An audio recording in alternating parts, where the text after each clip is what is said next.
Como é que tudo isso começou? Eu vou dizer, porque poderia alguém pensar, de onde esse pastor está inventando essas coisas? Por que não pode ter imagens? Deixa eu lhes dizer como isso começou. Houve um homem, era o ano 600, pouco depois de 600 depois de Cristo. Foi quando a Igreja Católica deu início ao papado. Houve um homem chamado Gregório Magno. Foi este homem que disse o seguinte, olha, essa frase é forte, mas eu tenho que dizer porque ela explica. Essa frase não é minha, não sou eu quem estou dizendo, mas é uma das frases mais duras e mais fortes que eu já vi alguém falar. O Papa Gregório Magno disse que as imagens são os livros dos ignorantes. As imagens são os livros dos ignorantes. Eu digo para você, eu não diria isso, porque eu acho que é uma das coisas mais duras que alguém pode dizer. Que as imagens são as letras, que é o livro, é a condição que o ignorante tem para entender a Deus. Não sou eu que estou dizendo isso, foi Gregório Magno que disse. E ele disse isso, eu até entendo na época, muitos não sabiam ler na época. Nós estamos falando do ano 700 depois de Cristo, entre 600 e 700 depois de Cristo. Então até caberia uma aplicação, que se o povo brasileiro não soubesse ler, ignorasse as Escrituras, então veria nas imagens uma aparência de divindade, não é? Mas o povo brasileiro sabe ler. O povo brasileiro não pode ser relegado a esse nível de ignorância. Então por que ainda adora a imagem, não é? É um ponto para pensar. Por quê? Bom, não foi só Gregório Magno que disse isso. Houve um momento, 200 anos depois disso, lá pelo ano 780, houve um concílio, chamado de Segundo Concílio de Nicéia. Tem um concílio de Nicéia que é de 324 depois de Cristo. É o concílio que discute o credo. É de onde nós temos o credo apostólico, creio em Deus Pai Todo-Poderoso, Criador dos céus e da terra. Esse é o credo do concílio de Nicéia, do primeiro concílio de Nicéia, em 325. Em 787, houve um novo concílio de Nicéia, invocado por uma imperatriz chamada Irene. E esse segundo concílio de Nicéia, então, debateu sobre justamente a iconoclastia. A iconoclastia quer dizer a imagem, adora a imagem, serve a imagem, cultua a imagem, afinal de contas, como é que faz? E neste segundo concílio de Nicéia, então, em 787, ficou estabelecido que a igreja deveria adorar as imagens. É daqui que vem o que nós consideramos um erro, mas é daqui que vem o motivo do porquê muitos adoram imagens até hoje. E eu vou ler para vocês o que o concílio disse.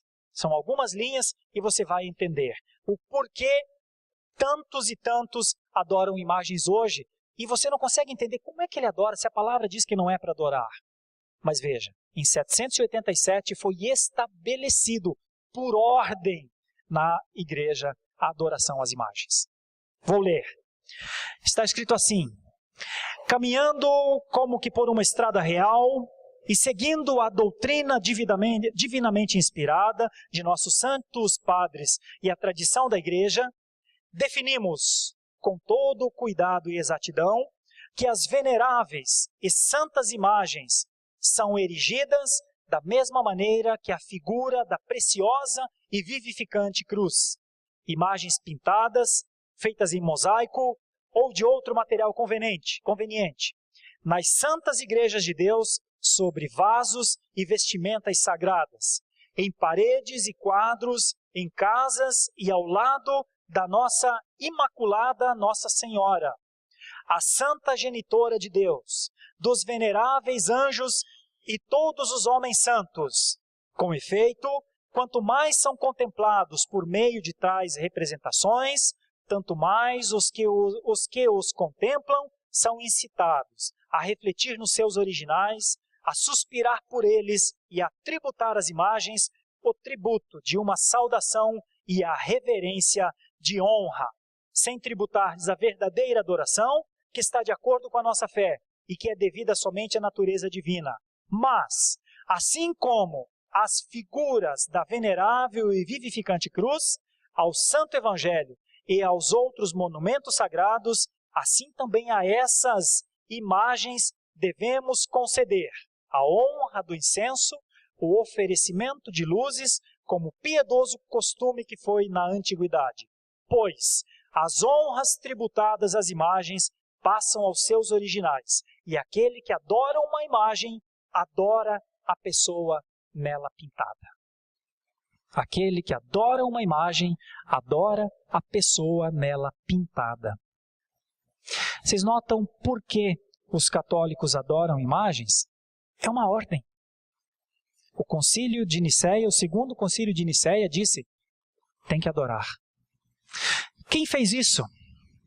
Quem fez isso? Há um outro homem, bom, isso aqui foi no concílio de Nicéia. O outro, o Papa Gregório, disse que a imagem é a leitura dos que não compreendem a Bíblia ou as coisas mais profundas. Pois bem, eu vou usar um homem católico, que é Agostinho, que é santo na Igreja Católica, para desdizer isso. Não sou eu que estou falando. Quem é o pastor Sérgio? Quem sou eu para falar contra o concílio de Nicéia, não é mesmo? Quem sou eu para falar contra Gregório o Grande, o primeiro grande Papa? Eu não sou nada. E é melhor que eu seja cada vez menos, mas veja o que Agostinho disse. Agostinho é um santo católico. E Agostinho disse assim, no seu livro, Da Fé e Símbolo, é errado não só adorar imagens, como estabelecê-las como representações divinas. Agostinho disse mais, no outro livro chamado Cidade de Deus, aqueles que primeiro introduziram as imagens na igreja, não só tiraram o temor que o povo tinha a Deus, como trouxeram o erro à igreja. Não sou eu que estou falando, não. Estou usando o que Santo Agostinho diz acerca das imagens.